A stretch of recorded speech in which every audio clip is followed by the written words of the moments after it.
Hello and welcome to Keeping Her Keys.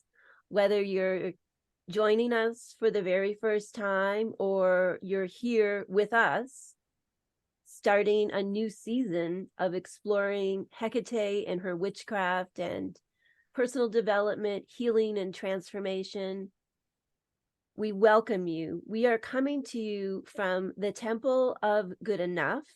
Not only are we coming to you from the Temple of Good Enough, but we are inviting you into the Temple of Good Enough with us. And like all temples in mystery traditions, ours has a secret verse that you need to recite to join us. And it is this: I am good, I am enough, I abide in the temple of good enough. And we keep our keys, our own keys. There is so much in the world today that puts pressure on us to fall into the trap, which is truly in the realm of the shadow, this trap of perfectionism. And that can paralyze us so that we don't do the things that bring us meaning and connection, like our witchcraft, our rituals, our devotional acts, because we think things have to be perfect. And in the temple of good enough, we don't strive for perfection, we strive for wholeness. And I want that, like, I just want to broadcast this message throughout the witch world, that the temple of good enough, like, we have capacities. We may be infinite beings on the deeper plane, but in the physical world, we have limits. We have demands on our time. We have physical abilities. We have psychological considerations. We have family obligations. We got the things. We're not all dwelling in a cave with a bank account that has 9 figures in it, that we can just do everything all the time and be the perfect social media sort of Hecatean witch. Like, that's not realistic. And I think that veers into toxic positivity. And it reminds me of some of that stuff. Do y'all remember, like, back in the 2000s, when a certain someone, she was really preaching the dogma of you can do anything, you can be anybody, answer your calling, you can achieve great, you can achieve all these things, which I think in one sense, I think that's a good message. But I remember even back then, but I was like, but within what you're capable of and within what you are called to do in this life, like, it's not, we all can't be the super duper swamp witch who also has an unlimited bank account. So I just want you to come into the temple of good enough with us, hang out here. We're going to light our candles. So if you've got a candle handy, we invite you to ignite the sacred flame with us as we do our simple, very good enough ritual. Because as we all know, intention and energy are everything. And as much as we love our candles and all of our magical things, it is our will that really makes all the difference in witchcraft, and will don't cost a dime. So let's start by cleansing the space with that counterclockwise motion, just releasing anything that you want to let go of. I really am looking forward to releasing the rest of this cold. And now let's cast the protective and connective circle around us clockwise. Just aligning us here in the temple of good enough to each other, we freely share here in our temple what we know, what we don't know, and just to being real with each other as we, of course, hail our beloved Hekate, other goddesses, and all the spirits and the plants and the stones and the animals, all of our wonderful companions as we walk this very crooked path. We thought we would begin with a reading of a witch's prayer, the witch's prayer to Hekate, from the Keeping Her Keys book. Mighty Hekate, queen of the witches, Blessed am I to call myself one of your chosen. Mighty Hekate, queen of the witches, you are both the dark and the light. You are the way, and you are the light along it. My queen, holder of the keys of all creation. Mighty Hekate, queen of the witches, I stand before you, we stand before you, in this liminal space that you created for us, alone, but also together. Here in this place of the in-between, I feel the energy of the world. I see the vision of the future. I hold the wisdom of the past. Mighty Hekate, queen of the witches, you have bestowed upon me the power of the witch. Through the gifts of your sacred keys, I'm the walker between worlds, the spinner of the web of fate, the knower of your secrets, the student of your mysteries, the giver of your healing. Mighty Hekate, queen of the witches, my journey is a blessed one. Each key you give me unlocks great power. Grateful I am for all of your keys. The key of acceptance for that which I cannot change, the key of courage to overcome adversity, the key of kindness for myself and others, the key of pain through which I discovered my own strength, the key of suffering in which I have found healing, the key of peace that brings me contentment, the key of wisdom so that I may live a life of truth. Mighty Hekate, queen of the witches, our witch's journey is a blessing. Through the darkness of the underworld, up to the heights of the heavens and the balance of everyday life. Through all situations, we honor you. In all ways, we honor you. For all of time, eternal queen, we honor you.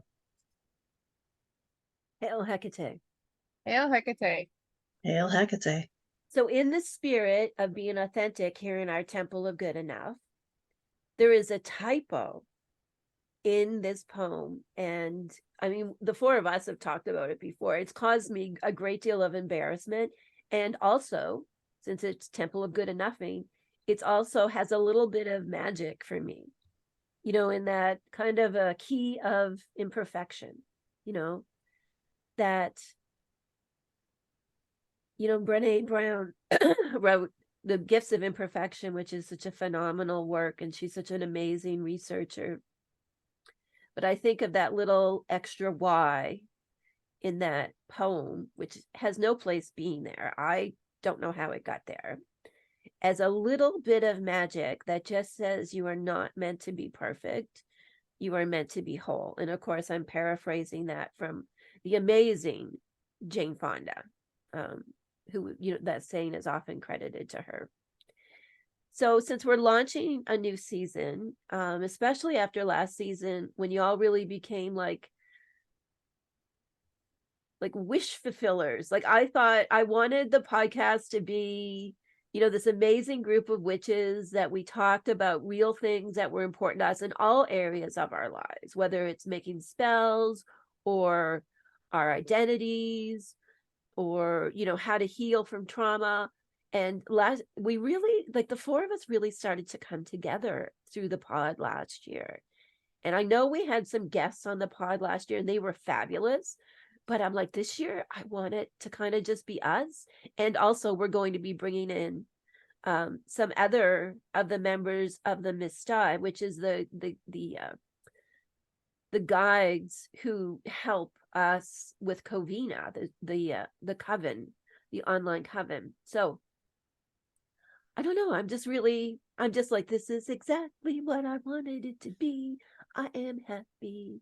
I don't know. Do y'all ever have moments like that when you're like, Hekate gave me this vision of this thing, and now the thing is happening and life is good. No matter what else is going on, I feel like I am aligned to my purpose. Even though it is very messy here in the Temple of Good Enough, and everything is always crooked, and sometimes I put my shirt on backwards. But I feel like I'm aligned to my purpose. I don't know, Christen, does that make sense? That makes so much sense. And I'm just thinking about, for me, like imperfection in a lot of ways is authenticity, right? And that I think there's just so much medicine in like being yourself and being unique. I mean, not just like through your own experiences, but through others witnessing your experiences and who you are, right? There's beauty in the imperfections. There's so much beauty in imperfection. I just think that's so powerful what you just said. And allowing others to witness our true selves. I mean, of course, when it's safe, right? Because it's not always safe. Right. But here in the Temple of Good Enough, if you're sharing in this conversation with us, you can email me and connect and share your experiences. I love it when you do. And we often are very inspired by the emails that come in what we talk about on the pod. But this whole thing about beauty and imperfection, and I don't know, I just kind of want to share that. The world is really rough right now, like politically, climate change. Like, I mean, climate change is just like slapping us in the face, isn't it? And, all of these things that are happening in the world. And just, yeah, to be imperfectly whole and beautiful. So Liz, as the queen, the high priestess of stones and other assorted spirits. Yes. So Liz is also, for me, my often go-to reliable source when I am like, oh, what the is happening in the world? Liz is an informed human being and witch.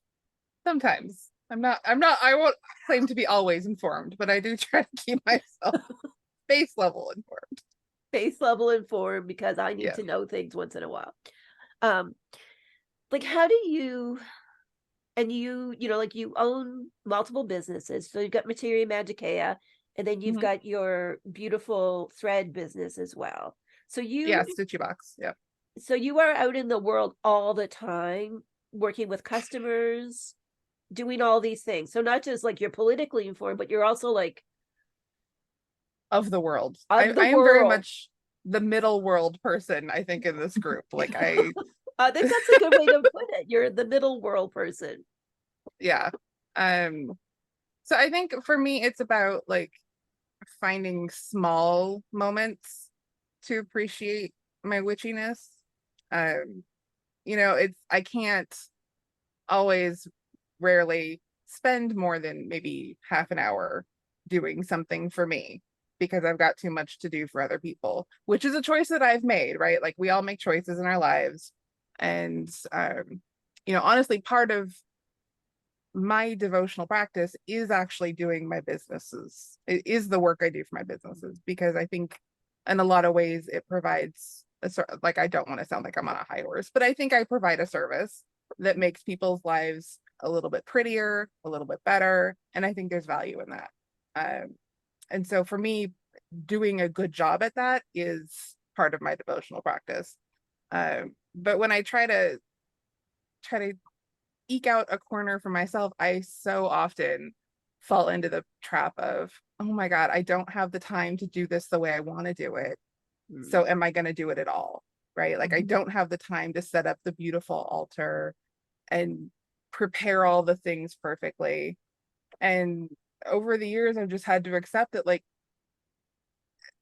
something you said earlier, it was kind of just a ping line, but the intention is the thing, right? Like the beautiful bits around the practice or the devotion or the spell, they help, but the intention is the key. So if my intention is there and the spell looks a little wonky or the altar looks a little wonky, then that's just the way it was meant to be. And that's the way it is. You can't do everything, but you can try to do your best. And that's where it kind of landed. I think that's so true. And I really value like your approach to witchcraft. Like I'm thinking about your spell of the year and how you went about that, which is a really unique take on it and something I would never think of. So I learned a lot, from Do you what want me you to did. tell people what it was? Yes, I was trying. I wasn't going to say it in case you didn't want to share what it is, but I think it's like, we need to, like, this is an amazing spell technique. So as we mentioned, my other business is Stitchy Box. It's a thread business. And I cross stitch for models, and I skein up thread. And so what I did is I saved clippings from all of the skeining of the thread. So taking the large hanks and making them into the things that I sell. I saved all that because that's time, right? That's time me working through the business. That's me doing my work.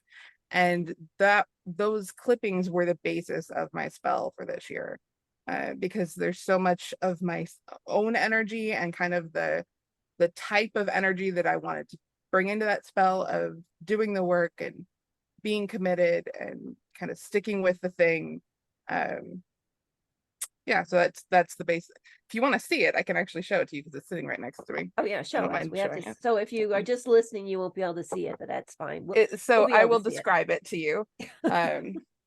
So it's a mason jar, and all the bits in here are the end pieces from different skeins that I made over the year.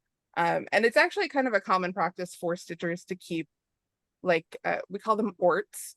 It's just the term. The little ratty bits of thread at the end of a project, and people make ornaments out of them or whatever. So this is kind of a witchy way to use those orts. And then I just put some stones. I've got like my actual spell paper. And then this just sits on my altar, and that's my spell of the year.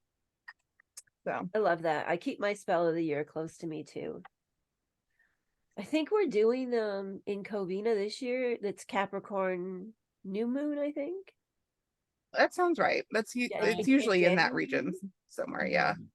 So we're doing them in conjunction with the Wheel of the Year. So I don't know. I'm really looking forward to the spell of the year. I'm starting to think about it already.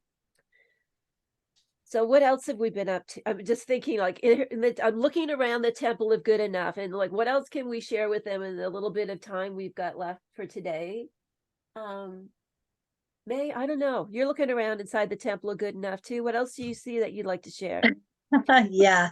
So my Temple of Good Enough is also my office where I work 75% of the time, because I have a 75% work from home job. And it is also kind of a catch-all storage room.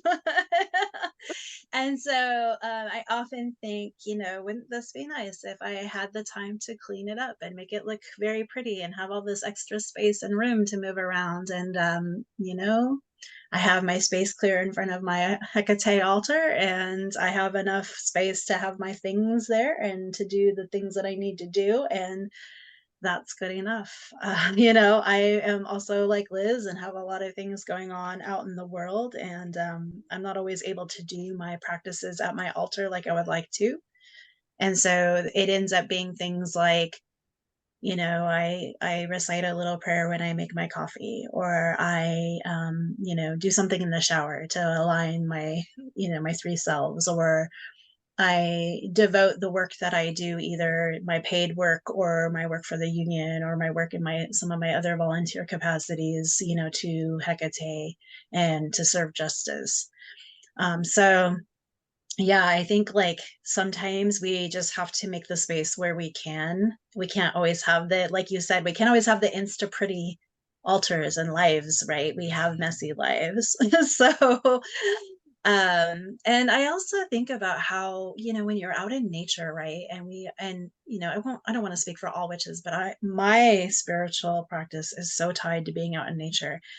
And when you're out in nature, like if you saw some tree, for example, that was free of imperfections and was symmetrical and, just perfect, like you would think there's something wrong with that tree. Right. And so I'm thinking about, how do I reclaim that crooked, crazy, asymmetrical wildness in myself, and how do I embrace that? And I think that's going to be my goal in this coming season, is just reclaiming some of that allowing myself to be a little wild and a little crooked and a little misshapen and beautiful in that way, that messy way. So With a few that's kind of where I'm burls. at. I love burls. Mm-hmm. I can imagine that Me we've all too. got our burls on us here and there. Mm-hmm. Which adds value and beauty, right? Like the burl is an imperfection in terms of, I think, like the tree, like physiology, isn't it? Mm-hmm. But Yeah, yet it's like the an burl is the injury. most prized part of any tree. So, I mean, there shows you, pay attention to nature, witches. I don't know. For me, what's pinging is like the alder trees and the poplar trees that kind of blanket my property because of where I live. And they're also crooked and funny and misshapen. And I just like, I effing love those trees. And I think I love your kind of your personal invocation that you want to be more like those trees, like being crooked and a little wild, and maybe your roots trip some other people, but it shows them that they better watch where they're going. I love that. Okay, so you can be a tree. Yeah. You have to be a Yay. talking tree. That's my lifelong dream.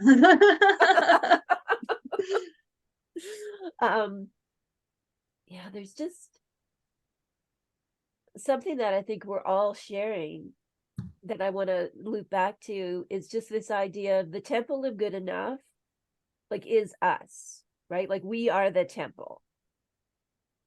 So if, our office is cluttered, my office is super small, because I took the smallest bedroom in the house for my office and I love it.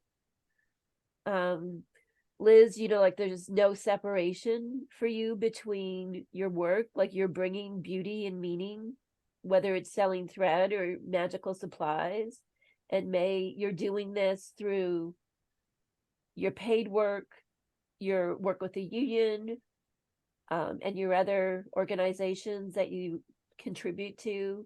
And Christen, you're doing this in the most amazing way with baking, like being a pastry chef and putting that kind of magical touch like on all your cakes. I've seen so many pictures of your cakes and I'm like, oh, but she puts like each little croissant feels like an act of devotion. I don't know, does it feel like that sometimes to you when you're Yeah, 100%. You put love in the food, and this is the thing. Like, I would love to have like this, like booming career, but like I'm content.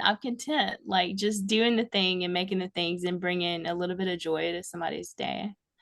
And I want to add one thing to all of this, like the thing that I'm sitting with, listening to you all talk, and I think that I might carry into this year is like having as much compassion for myself as I do for others, especially when I make mistakes.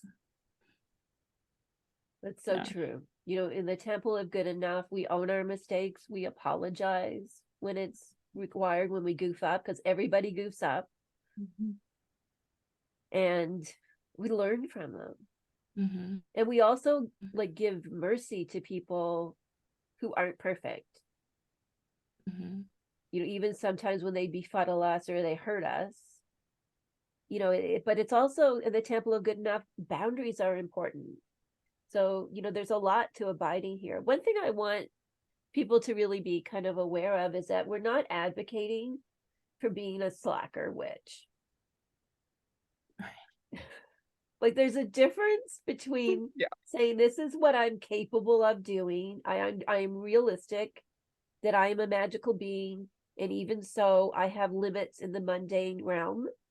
And this one is time, the other is often resources. It's not about being a slacker and saying like good enough doesn't mean like you slap a sticker on a candle and you say good enough and then you go back to playing, I don't know, what are you playing? Do people still play like Tetris? I don't know. Whatever it is people play on. I don't know. Honey, what are you doing? I play Tetris, Liz. Do you understand what I'm trying to say, Liz?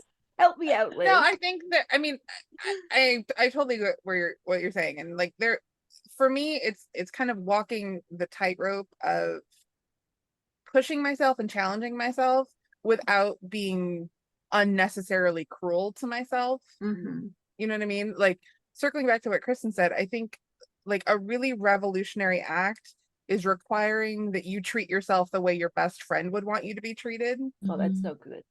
Right? Like think about the person who really cares about you the most and how would they ask that you treat yourself and then do that thing. Like it's kind of like I think it's revolutionary. Like it will change your whole brain. but I think at the same time, your best friend would also want you to push yourself, right? They Right. would want you to try. They would want you to like accept your capacity, but also acknowledge that you are capable of trying harder, maybe, or doing something different, or seeing if you can stretch yourself. Like there's such a realm of difference between I'm not going to kill myself for this and that's fine. You know what I mean? Yeah. Like Playing Tetris. there's nothing wrong with playing Tetris. You know that I enjoy my action RPGs. So I am not going to tell people not to play video games because Well, I I would used be to a play hypocrite. Tetris on the Nintendo when I was pregnant, like 30 years ago. Mhm. I was thinking, I love Tetris. I love Tetris. Hail Tetris. Yeah, Um, Tetris. But I struggle with moving a character in 3D space, so that's why I don't play RPGs. I wish I could. Oh, you have that too? Because I do, I'm yeah. like, that's weird. Yeah. I don't know. It is. does. It looks weird to me.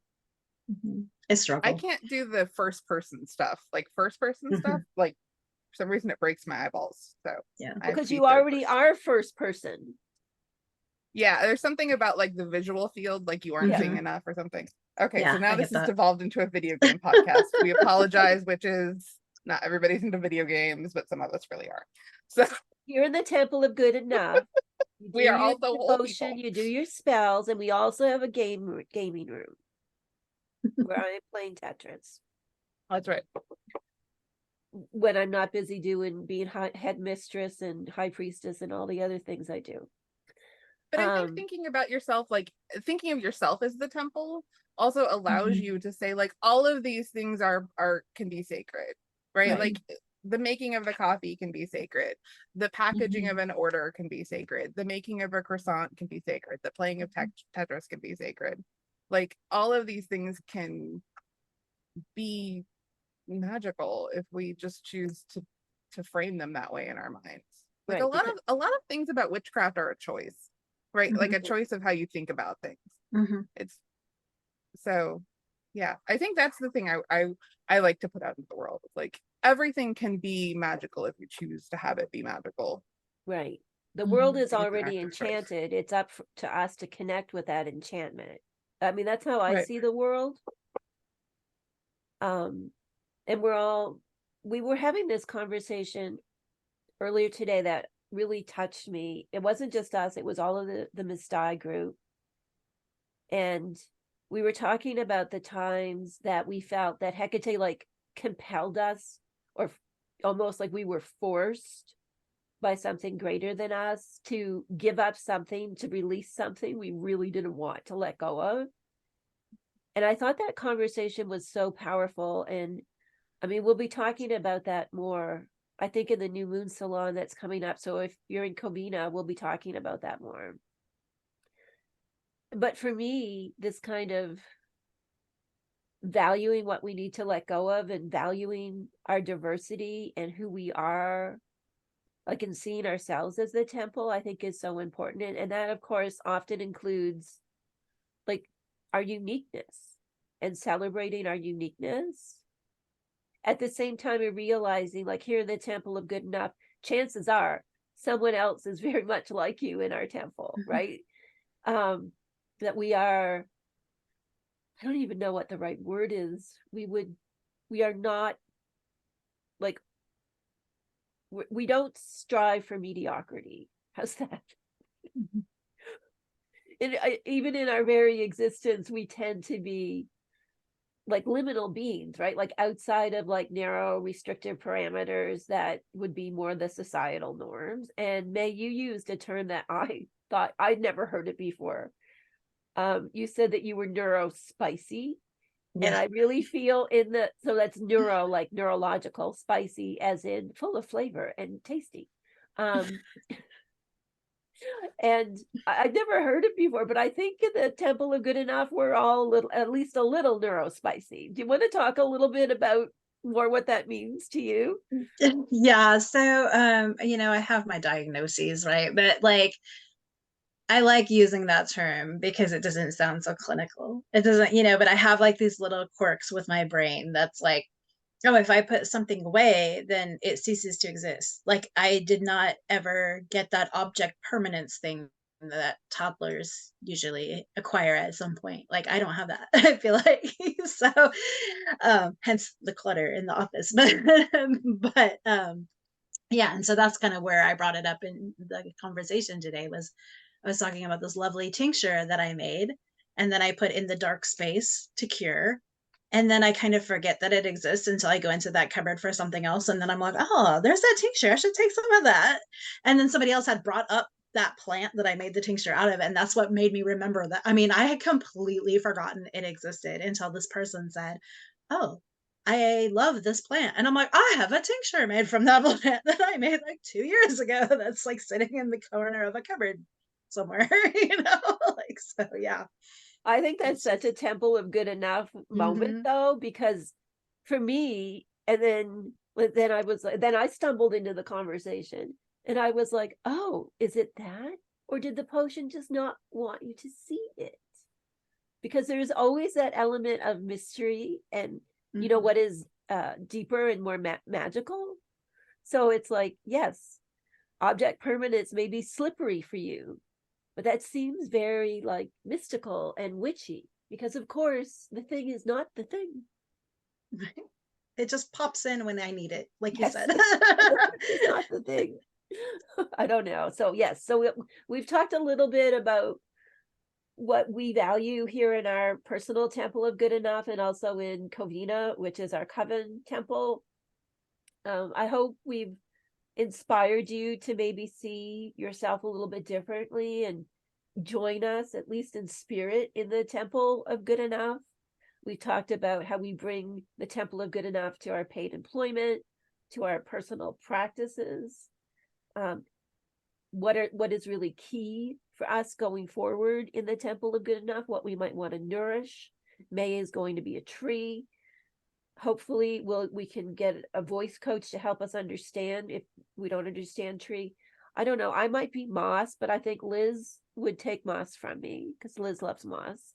I do love moss. Well, I love moss because moss grows on stones, and we all know I love stones. So See, and I love it because it grows on trees, so That's right. and it's so stones. multifaceted. It And I is. love it because it's really old. Mm-hmm. Scorpio rising. All And right, it's Christen, why do everywhere. you love moss? Because apparently we all must love moss today. Yes, Christen, tell us why you love moss. Moss is like primordial. It is. Moss is ancient. See, this is how conversations go in the temple of good enough. We start.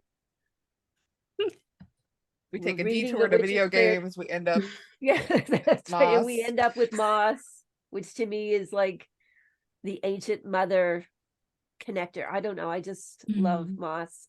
So I hope you've been a little bit inspired and I hope you'll keep coming back for new episodes. We're going to be doing things in kind of an order for the next several months.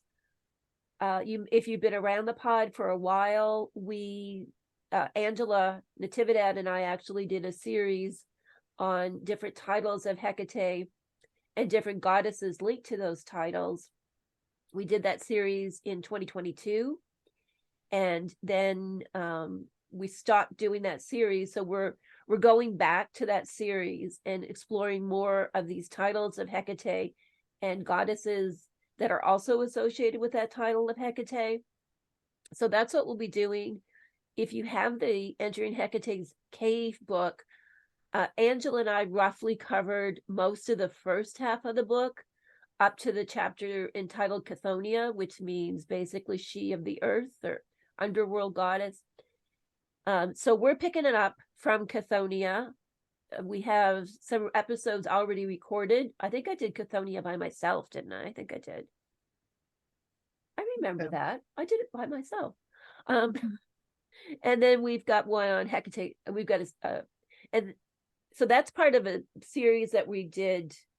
We've got 6 episodes, I believe, on Hekate, Persephone, and Demeter, exploring the titles of Chthoniya, Lampadios, and Babora. So that's what you'll be getting in the coming weeks, as well, of course, as meditations and more.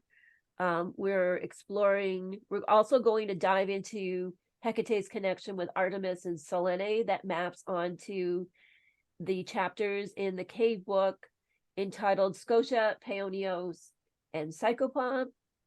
And then we're going to be finishing up in the spring with the final chapters in that book and revisiting the first chapter, which is Anima Mundi.